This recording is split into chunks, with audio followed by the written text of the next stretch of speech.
नमस्कार दोस्तों लगता है डोनाल्ड ट्रंप पूरी तरह से फ्रस्ट्रेट हो चुके हैं रशिया यूक्रेन वॉर खत्म करने में, क्योंकि शायद उन्होंने ये लास्ट वार्निंग जेलेंस्की को दे दी है और कहा है कि अब साइन कर लो, otherwise you will lose everything. ये आप देख सकते हो खबर, साइन नाउ और lose everything, Trump drops last warning to Zelensky at tense Florida pressure. तो इसको थोड़ा सा हम डिटेल में समझेंगे, क्योंकि आप सब जानते होंगे संडे को जेलेंस्की और ट्रंप के बीच में मुलाकात होना था। मुलाकात हुआ, उसके बाद एक जॉइंट प्रेस ब्रीफिंग भी हुई और उसके अंदर काफी टेंस माहौल देखने को मिला और इसी के अंदर ये सारी चीजें बोली गई। साथ ही साथ आपने देखा होगा, खबर ये भी आ रही थी कि डोनाल्ड ट्रंप ने मीटिंग के पहले जो पुतिन है उनको भी कॉल किया था। तो वो सारी चीजें चल के आ रही हैं। इनफैक्ट ये भी बोला जा रहा है कि 95% चीजों पर सहमति ऑलमोस्ट बन चुकी है, सिर्फ 5% है। लेकिन मैं आपको बता दूं, सारा मामला एक्चुअली कहीं वॉर हो, कहीं पर कोई एग्रीमेंट हो, सारा मामला उस 5% पर ही अटक जाता है।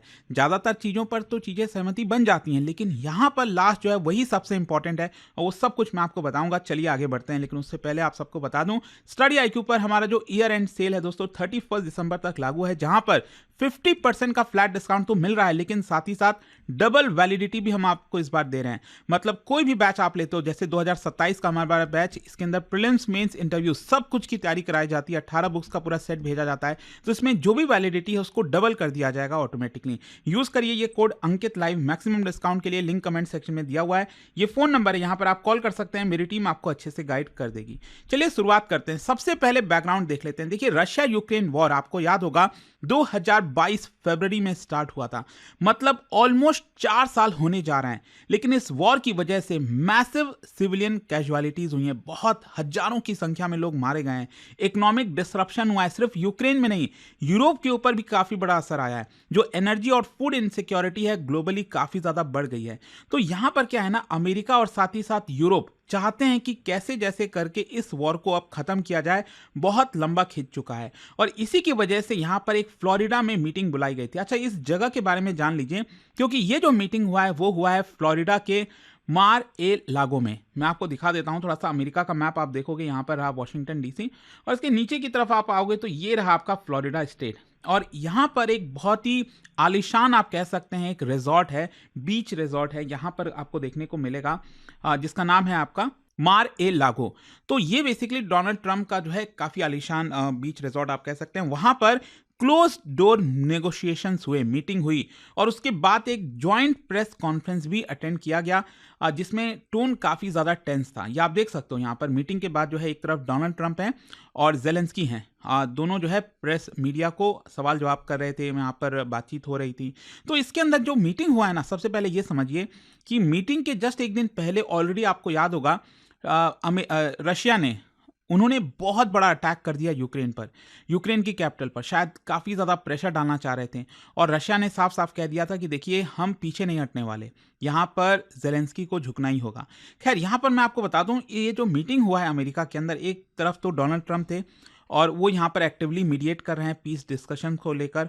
और जैसा मैंने आपको बताया कि इस मीटिंग के जस्ट पहले उन्होंने पुतिन को भी कॉल किया, उसके बारे में भी मैं आपको आगे बताऊंगा।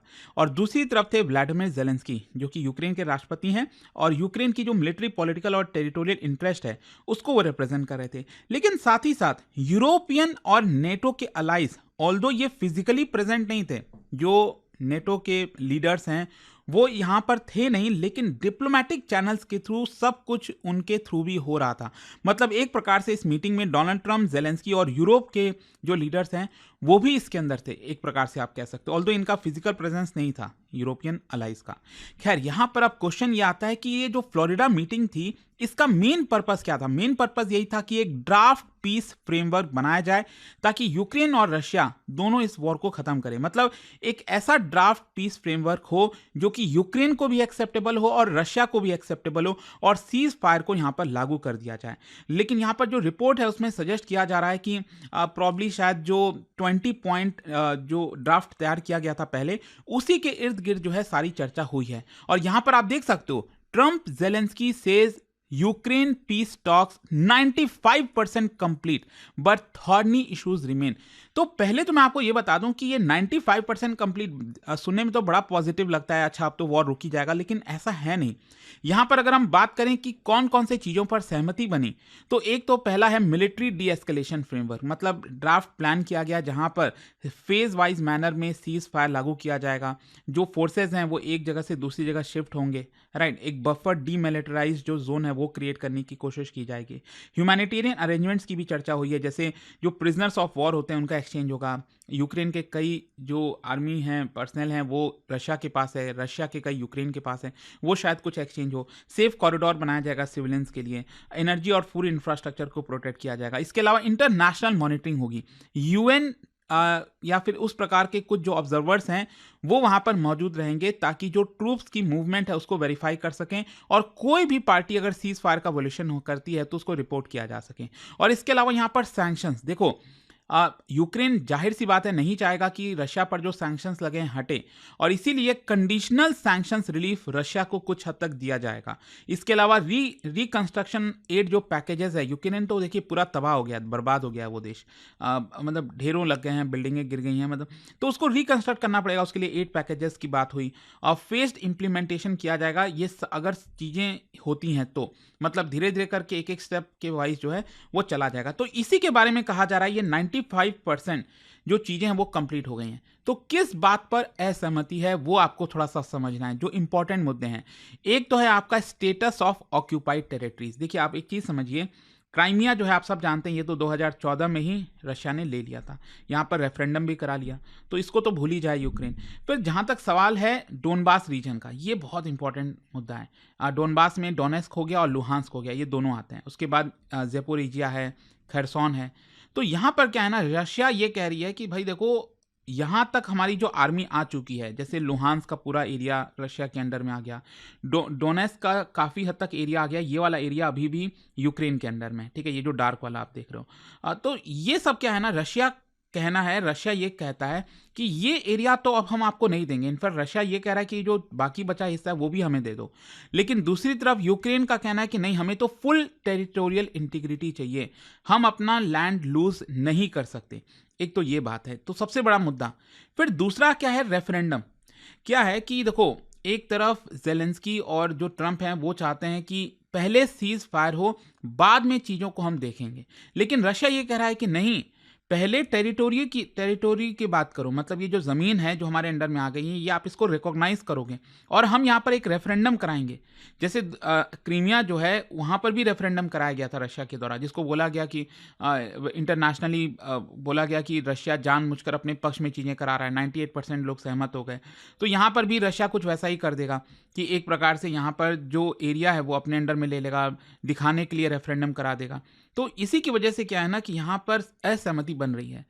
रशिया चाहता है कि पहले टेरिटोरी हमारे अंडर में आ जाए, उसके बाद हम सीज फायर करेंगे, लेकिन यूक्रेन कह रहा है नहीं, पहले सीज फायर करो। फिर नेक्स्ट जो बड़ा मुद्दा है वो है सिक्योरिटी का। रशिया चाहता है कि यूक्रेन को नेटो मेंबरशिप ना मिले और यूक्रेन की जो आर्म्ड फोर्सेज है उसके ऊपर भी लिमिट लगाया जाए।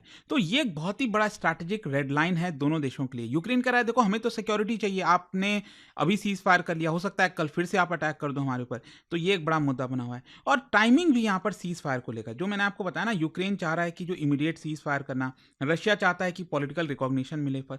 तो ये सारी चीजें चल रही हैं। अच्छा, यहाँ पर जो मैं आपको बोल रहा था ना कि इस मीटिंग के पहले जो डोनाल्ड ट्रंप है उन्होंने पहले पुतिन को कॉल किया, और जाहिर सी बात है ये इंपॉर्टेंट इसीलिए हो जाता है क्योंकि एक पर्सपेक्टिव जानना चाह रहे होंगे पुतिन का, डोनाल्ड ट्रंप की पुतिन क्या चाह रहे हैं एग्जैक्टली, क्या फेस टू फेस मीटिंग करना चाहते हैं जेलेंस्की के साथ।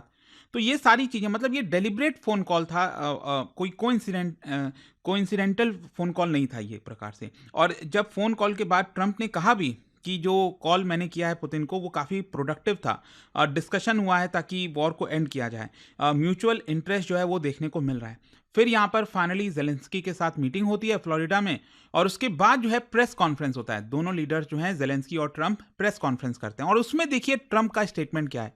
ट्रंप ने बेसिकली अर्जेंसी के ऊपर एम्फसाइज किया कि अब ये समय आ चुका है, मतलब अगर हमने अब डील नहीं किया तो ये आगे आने वाले कई वर्षों तक वॉर चलता ही रहेगा, ये कभी एंड नहीं होने वाला और हजारों मौतें और ज़्यादा हो जाएंगी। तो डोनाल्ड ट्रंप बेसिकली ये सजेस्ट कर रहे थे जेलेंस्की को कि साइन नाउ, मतलब जो भी अब डिस्कशन हो गया है, जो टेरिटरी चली गई है अब छोड़ दो उसको, अब साइन कर लो पीस डील पर, अदरवाइज आप आगे सब कुछ लूज कर दोगे, जो भी आपकी बाकी टेरिटरी बची है वो भी आप लूज कर दोगे। प्रॉब्ली ये डोनाल्ड ट्रंप का लास्ट वार्निंग आप कह सकते हो जेलेंस्की के लिए। और यहाँ पर आप समझिए कि अल्टीमेटम है, कहीं ना कहीं ट्रंप जो है वो प्रेशर डालने की कोशिश कर रहे होंगे जेलेंस्की पे कि भाई अब खत्म करो चीज़ों को, काफ़ी लंबी चीज़ें खींच चुकी हैं। दूसरी तरफ जेलेंस्की ने क्या रिस्पॉन्स दिया? देखो, जेलेंस्की ने पहले तो यूएस का जो मीडिएशन है उसको उसके लिए शुक्रिया का एक्नॉलेज किया, जो प्रोग्रेस हुआ है टॉक्स में। लेकिन यूक्रेन को लेकर भी उन्होंने कह दिया कि देखो, टेरिटोरियल सोवरेनिटी के साथ हम कॉम्प्रोमाइज नहीं कर सकते। कोई भी फाइनल एग्रीमेंट होगा उसमें यूक्रेनियन जो लॉ है उसको कंप्लाई करना पड़ेगा। हमारी पार्लियामेंट पास करेगी चीज़ें, नेशनल रेफरेंडम होगा। अगर लोग कहेंगे कि हाँ यहाँ पर अगर जो टेरिटरी है दे दो रशिया को, तो ही हम देंगे। तो आई होप आप ये समझ पा रहे होगे कि यहाँ पर अब चीज़ें थोड़ी सी मुश्किल हो गई हैं और आसान नहीं है। वही मैं आपसे कह रहा हूँ कि 95% कंप्लीट जो हुआ है बातचीत, जिस चीज़ पर एग्रीमेंट हुआ है वो भी कोलैप्स हो सकता है, क्योंकि वो 5% ही लास्ट में मुद्दे बचते हैं कि नेशनल आइडेंटिटी को लेकर, टेरिटोरियल सोवरेनिटी को लेकर, लीडरशिप सर्वाइवल को लेकर। तो लेट्स सी अब उसमें होता क्या। वैसे मैं आपको बता दूं, यहाँ पर सेकंड फोन कॉल भी प्लान किया गया है। हो सकता है कि इस मीटिंग के बाद अब डोनाल्ड ट्रंप पुतिन को वापस से कॉल करें और बताएं कि जेलेंस्की से ये चीज़ें हुई हैं। प्रॉब्ली ये लास्ट फेज चल रहा है इस पूरे बातचीत का, एंड मे भी शायद हो सकता है कुछ चमत्कार हो जाए, वॉर रुक भी सकती है, बट लेट्स सी, क्योंकि मामला काफ़ी गहरा गया है, स्पेशली टेरिटोरियो को लेकर जो मैंने आपको बताया। और जाने से पहले दोस्तों, आप सबके लिए एक इंटरेस्टिंग क्वेश्चन है, क्या बता सकते हो इनमें से कौन सी नदी है जो फ्लो होकर जाकर गिरती है कैस्पियन सी में? इसका राइट आंसर आप सब जानते हैं, मेरे इंस्टाग्राम पर तो मिलेगा ही, वहां पर अगर आप नहीं हो कोई बात नहीं, टेलीग्राम से ले सकते हैं इसका सही उत्तर। और दोस्तों, जैसा मैंने आपको बताया, स्टडी IQ पर 31 दिसंबर तक आपके पास समय ईयर एंड सेल का फायदा उठाने का। 50% डिस्काउंट तो है ही, लेकिन इस बार खास बात यह है डबल वैलिडिटी हमारे सभी कोर्सेज पर आपको मिल रहा है, जैसे लॉन्ग टर्म बैच जिसमें 2027 की जितनी भी प्रिपरेशन है, इनफैक्ट 18 बुक्स का भी पूरा सेट आपके घर पर भेजते हैं। अगर आपको कोई डाउट है, प्रॉब्लम है बैच से रिलेटेड, ये फोन नंबर है, यहां पर आप कॉल कर लीजिए, मेरी टीम आपको अच्छे से गाइड कर देगी। And use this code Ankit live. Study IQ IAS, आपका सिलेक्शन हमारा मिशन।